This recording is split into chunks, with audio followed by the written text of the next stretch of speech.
ওই দেখো আবার কেন কাঁদছো? আমি কি তোমাকে বকা দিয়েছি? দেনি তো। তাহলে কেন শুধু শুধু কাঁদছো? তুমি তো জেনে বুঝে করনি, তাই না? তাহলে কেন নিজেকে ব্লেম করছো? অবনী কাঁদতে কাঁদতে বলল, আপনি তো জানতেন আপনার ঝালে অ্যালার্জি আছে, তারপরও কেন খেলেন আপনি স্যুপটা? তুমিই তো বললে তুমি কষ্ট করে রান্না করেছো, খাবার যেমনই হোক আমি যাতে পুরোটা খেয়ে নিই। আমি বলবো আর আপনি এভাবে খেয়ে নেবেন? আমি যদি আপনাকে সুইসাইড করতে বলি, আপনি কি সুইসাইড করবেন? যদি করিও তোমার কি তাতে কিছু আসে যায়? আমি মরলেও তোমার কি যায় আসে? হ্যাঁ সেই তো, আমি তো আপনার কেউ নই। আমার কেন কিছু যায় আসবে? আমি তো শুধুমাত্র সম্পত্তির লোভেই। আর কিছু বলার আগেই আরস অবনীর মুখে হাত দিয়ে চুপ করিয়ে দিল। এসব কথা আমি নেক্সট টাইম আর শুনতে চাই না। চলো দুজন একসাথে ঘুরে আসি। কোথায়? গেলেই দেখতে পাবে। আমি যেতে পারবো না। হোয়াই? আমার অনেক ফাইল চেক করার বাকি আছে। কালকের মধ্যে ফাইলগুলো বসকে না দিলে আমায় রেজিগনেশন লেটার ধরিয়ে দিবে। আরস ঠোঁট চেপে হেসে বলল, ওকে, আমি তোমার বসকে রিকোয়েস্ট করব যাতে তোমায় রেজিগনেশন লেটার ধরিয়ে না দেয়। যাও রেডি হয়ে নাও। অবনী নীল শাড়ি পরে নিল, হাতে নীল কালার কাচের চুড়ি, সিম্পল সাজ। আরস নীল কালার পাঞ্জাবি পরে নিল, সানগ্লাসটি বুকের ওপর পাঞ্জাবিতে ঝুলানো। দুজন একসাথে নিচে নেমে এলো। জাহানারা খান সোফায় বসেছিলেন। তাদের একসাথে নামতে দেখে বলল, দাদু ভাই, তুমি মিষ্টিকে নিয়ে কোথায় যাচ্ছ? জি দাদু, আমরা একটু বাইরে যাচ্ছি। জাহানারা খান একটু ঠাট্টার ছলে অভিমানী সুরে বলল, দাদু ভাই, তোমার কি মনে হচ্ছে না তুমি আমার থেকে কেমন দূরে সরে যাচ্ছ? আরও অবাক হয়ে বলল, কই দাদু, আমি কেন তোমার থেকে দূরে সরে যাব? সরেছই তো। আগে আমাকে জানেমান ছাড়া কথাই বলতে না, আর এখন জানেমান তো দূরের কথা, চোখের সামনে না পড়লে খোঁজও মেলে না তোমার। ব্যাপার কি? আরস দাদুর কথায় মাথা চুলকিয়ে বলল, সরি জানেমান, ভুল হয়ে গেছে। তুমি আমার প্রথম বউ বলে কথা। এখন তুমিই বলো, তোমার সতীনকে নিয়ে একটু ঘুরতে যাব কি? জাহানারা খান আরসের কান টেনে বলল, খুব দুষ্ট হয়ে গেছিস তাই না? ভারী বজ্জাত হয়ে গেছিস। আমার হাতে মার খেতে না চাইলে এখনই অবনীকে নিয়ে বের হও। যে হুকুম মহারানী। কথাটা বলে আরস সানগ্লাস পরে অবনীকে নিয়ে বেরিয়ে পড়ল। ওদের যাওয়ার পানে তাকিয়ে জাহানারা খান হেসে দিলেন। আরস আজ বাইক নিয়ে ঘুরতে বের হলো। বেশি কিছু দূর জার্নির পর তাদের কাঙ্ক্ষিত গন্তব্যে এসে পৌঁছালো। তারপর দুজন একসাথে সামনের দিকে পা বাড়ালো। আরস বলল, এটা আমার ফেভারিট প্লেস। মাঝখানে রাস্তা, দুপাশে সারিবদ্ধ গাছ, বাহারি রকমের ফুল, ল্যাম্পপোস্টের ঘোলাটে বাতির আলোয় প্লেসটা আমার খুব ভালো লাগে। আমার যখন মন খুব ভালো থাকে তখন এই প্লেসে আসি, আবার স্পেশাল ডেতেও এখানে আসি। মন খারাপ থাকলেও এই প্লেসে আসি, তবে দীর্ঘদিন এই প্লেসে আসা হয়নি। অবনী জিজ্ঞাসুক ভঙ্গিতে বলল, কেন? আমি চেয়েছিলাম কোনো এক সময় আমার জীবনে স্পেশাল কেউ থাকবে, তখন তাকে নিয়ে এই প্লেসে আসব। আরশের কথায় অবনী বিস্মিত হয়ে বলল, কিন্তু আমি তো আপনার স্পেশাল কেউ নই, আমাকে নিয়ে কেন আসলেন? অবনীর কথায় আরশ অবনীর দিকে এক পলক চেয়ে সামনের দিকে দৃষ্টি স্থির করে বলল, চলো সামনে যাওয়া যাক। আপনি কিন্তু আমার কথাটা এড়িয়ে যাচ্ছেন। আমার প্রশ্নের উত্তর কিন্তু আমি পাইনি। সব প্রশ্নের জবাব হয় না, কখনো কখনো নীরবতার মাঝেই প্রশ্নের উত্তর লুকিয়ে থাকে। আরশের এরকম ঘুরানো পেছানো উত্তরে অবনীর মনে হাজারো প্রশ্ন, কৌতূহল ঘুরপাক খাচ্ছে। পরের দিন তারা দুজন অফিসে গেল। অবনীর কাছে আজ কেন জানি ভালো লাগছে, কোনো এক অজানা কারণে। অবনীর বারবার মনে হচ্ছে আরশ ওকে কোনো রহস্যের ক্লু দিল, কিন্তু কি? অবনী কেবিনে বসে নিজে নিজেই বলছে, আচ্ছা উনি কি বোঝাতে চাইলো? আমি কি ওনার স্পেশাল কেউ, সেই জন্যই নিয়ে গেছে, নাকি অন্য কিছু? ধ্যাত, আমি ওনাকে নিয়ে একটু বেশিই ভাবছি। আমি কেন ওনার স্পেশাল কেউ হতে যাব? আমি যদি ওনার স্পেশাল কেউ হতাম, উনি কি আমাকে অফিস থেকে এভাবে বের করে দিত? ধুর, এসব নিয়ে ভাবতে ভাবতে আমার মাথাটা শেষ হয়ে যাবে। তাড়াতাড়ি কাজে মনোযোগ দিই, পরে ওই বজ্জাত বেটা গিরগিটির মতো রূপ বদলাতে 1 সেকেন্ড সময় নেবে না। এদিকে আরশ চেয়ারে হেলান দিয়ে কপালে হাত রেখে কিছু একটা ভাবছিল। হঠাৎ একটি টেলিফোন আসায় আরশ ভাবনার জগৎ থেকে বেরিয়ে এলো। আরশ টেলিফোন কানে নিতেই ওপাশ থেকে কল এলো। স্যার, একটি মেয়ে আপনার সাথে ইমার্জেন্সি দেখা করতে চাচ্ছে, বলছে আপনার পরিচিত কেউ। আমি কি তাকে আপনার কেবিনে পাঠিয়ে দিব? জি, পাঠিয়ে দিন। কিছুক্ষণ পর একটি মেয়ে ভেতরে প্রবেশ করলো। মেয়েটি দেখে আরশের কপালে ভাঁজ পড়ল। আরশ চেয়ার থেকে দাঁড়িয়ে বলল, তুই এখানে? ভয় নেই আরশ, আজ আর কোনো খারাপ উদ্দেশ্যে আসিনি। বিশ্বাস করবি কিনা জানি না, তবে এটা সত্যি, আমি যা করেছিলাম তোকে ভালোবেসেই করেছিলাম। কিন্তু আমি আমার ভুল বুঝতে পেরেছি। আমার বোঝা উচিত ছিল তুই বিবাহিত। তো এখন আমি কি করতে পারি? কিছুই করতে হবে না, আমি শুধু তোর কাছে ক্ষমা চাইতে এসেছি। আমার মনে হয়েছিল তোর কাছে ক্ষমা চাওয়া উচিত। এখন ক্ষমা করবি কি করবি না সেটা। এতটুকু বলে চৈতি চোখে হাত দিয়ে বলল, কি যেন চোখে পড়েছে। আরুষ প্লিজ একটু দেখ না কি হয়েছে আমার চোখে। উফ, চোখে খুব জ্বালা করছে। আরুষেরও চৈতির জন্য মায়া হলো। সে তো নিজের ভুল বুঝতে পেরে ক্ষমা চাইতে এসছে। আরুষ চৈতিকে চেয়ারে বসিয়ে চৈতির চোখে ফু দিচ্ছিল। ওই মুহূর্তেই অবনী কতগুলো ফাইল হাতে নিয়ে আরুষের কেবিনে প্রবেশ করলো। কিন্তু চোখের সামনে যা দেখলো তাতে অবনীর মাথায় আকাশ ভেঙে পড়ল। অবনীর হাতের ফাইলগুলো ধাপ করে নিচে পড়ে গেল। ফাইল পড়ার শব্দে আরস চমকে পেছনে ফিরে দেখল অবনীকে। অবনী হিতাহিত জ্ঞানশূন্য হয়ে পড়ল। আরস দ্রুত পায়ে এগিয়ে অবনীকে নিজের সাথে আগলে নিল। জ্ঞান ফিরতেই অবনী চোখের সামনে আরসকে দেখতে পেল। আরস অবনীর গালে হাত রেখে বলল, অবনী তুমি ঠিক আছো?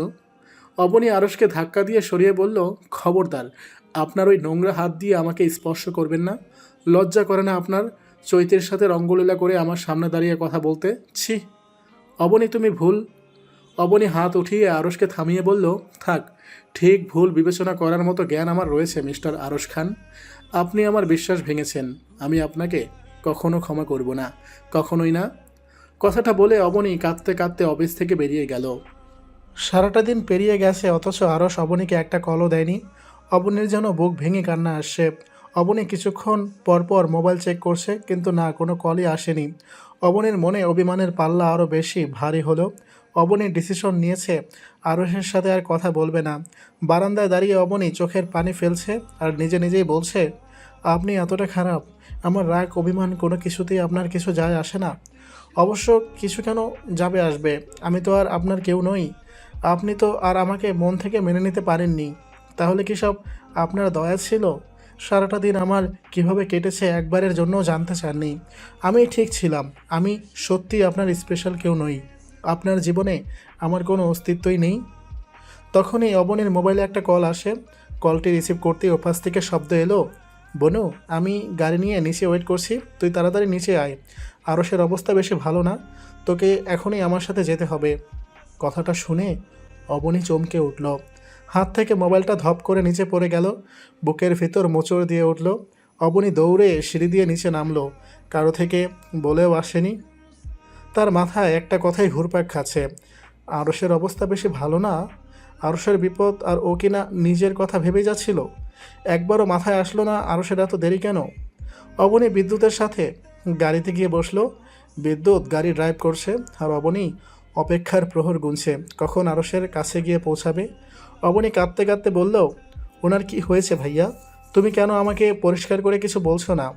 আমাকে খুলে বলো প্লিজ, ওনার কি হয়েছে? বনু, এখন এত কথা বলার সময় নেই, গেলে তো নিজের চোখেই দেখবি নাকি। একটা বাড়ির সামনে গাড়ি থামতে অবনী দ্রুত গতিতে গাড়ি থেকে নেমে দৌড়ে ভিতরের দিকে গেল। বাড়ির ভেতরে প্রবেশের পর অবনী দেখলো কেমন আধার হয়ে আছে। আবছা আলোয় দেখা যাচ্ছে কেউ যেন সিঁড়ির সাথে হেলান দিয়ে দাঁড়িয়ে আছে। অন্ধকারের মধ্যে কাউকে এরকম দাঁড়াতে দেখে অবনী আঁতকে উঠল। অবনীর সূক্ষ্ম দৃষ্টিতে তাকাতেই যখন আরসকে পরখ করল, অবনী এক সেকেন্ডও না দাঁড়িয়ে দৌড়ে গিয়ে আরসকে জড়িয়ে ধরল। তবুও অবনীর বুক কাঁপছে, যেন সব স্বপ্ন মনে হচ্ছে। আরস বেশ বুঝতে পারছে অবনী খুব ভয় পেয়েছে। অবনী কাঁদতে কাঁদতে বলল, আপনি এত খারাপ কেন বলুন? আপনি খুব খারাপ একটা মানুষ। আপনার কিছু হয়নি, অথচ আমি কতটা ভয় পেয়ে গেছিলাম। আর একটু হলেই তো আমার দম বন্ধ হয়ে আসছিল। আরস অবনীকে নিজের সামনে দাঁড় করিয়ে বলল, ভালোবাসো আমাকে? না, একটু। হুম। কথাটা বলে অবনী পেছন ঘুরে চলে যেতে নিলে আরস অবনীর হাত ধরে হ্যাঁচকা টানে নিজের কাছে আনলো। তুমি না বললেও আমি তোমার মনের কথাটা বুঝতে পারি অবনী। তুমি আমাকে ভালো না বাসলে আমার পাশে অন্য কাউকে দেখে এভাবে রিয়্যাক্ট করতে না। তোমার আমাকে ঝাল খাওয়ানো, রাগ করা, অভিমান করা, আমার পেছনে গোয়েন্দাগিরি করা, সব কিছুতেই আমি তোমার চোখে আমার জন্য অফুরন্ত ভালোবাসা দেখেছি। আরও অবনীকে পেছনে ঘুরিয়ে অবনীর চোখটা বেঁধে দিল। এ কি, চোখ কেন বাঁধলেন? চলো আমার সাথে। কোথায় নিয়ে যাচ্ছেন আমাকে? যেখানেই নেই, মেরে ফেলতে নিব না নিশ্চয়ই? আমার উপর একটুও বিশ্বাস নেই? আমি সেটা বলেছি নাকি? আমি বলা অবধি চোখ খুলবে না কিন্তু। আরও অবনীকে নিয়ে ছাদে গেল। তারপর অবনীকে বলল, এবার চোখ খুলতে পারো। চোখ মেলে অবনী পুরোই বিস্মিত হয়ে গেল।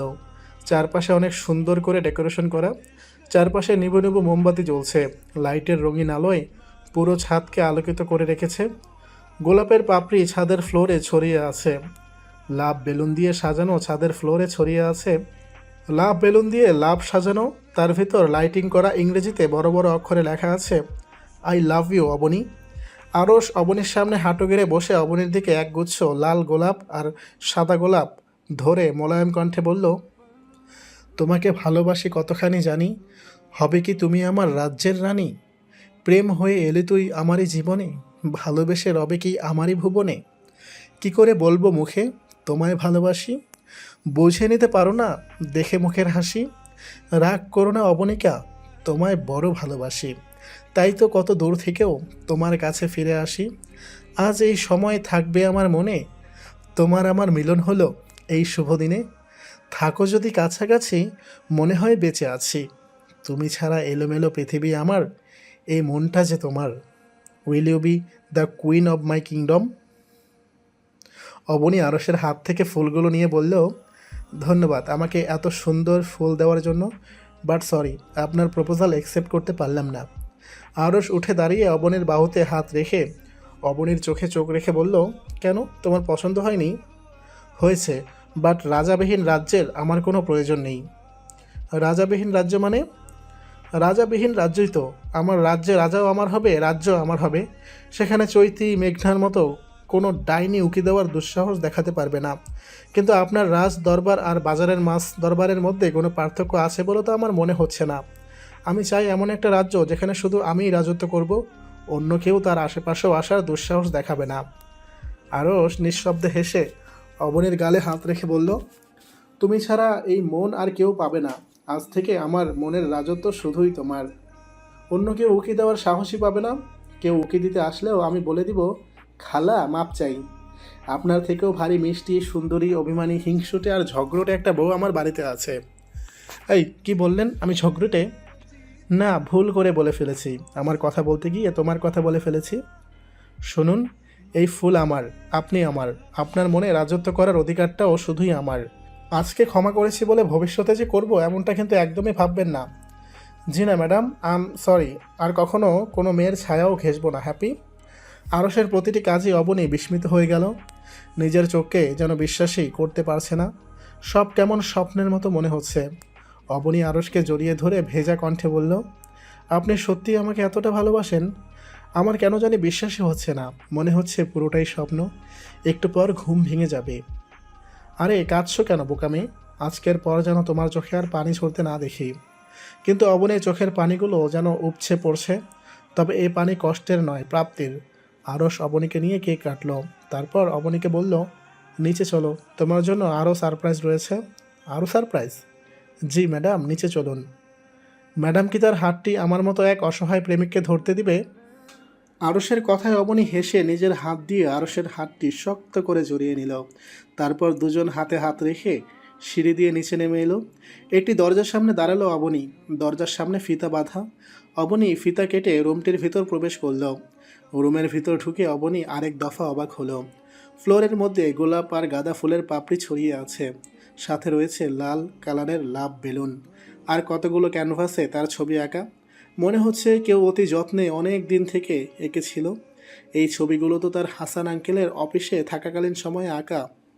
অবনী কলম হাতে নিয়ে বসে আছে, ফাইল দেখছে। কিছু ছবিতে অবনী গালের নিচে হাত দিয়ে বসে আছে। ছবিগুলো থেকে চোখ সরিয়ে অবনী বিস্মিত হয়ে আরশের দিকে তাকালো। আপনি এই ছবিগুলো কিভাবে আঁকলেন? প্রতিটি ছবির ইমেজ তো হাসান আঙ্কেলের অফিসে আমি যখন কাজ করছিলাম তখনের।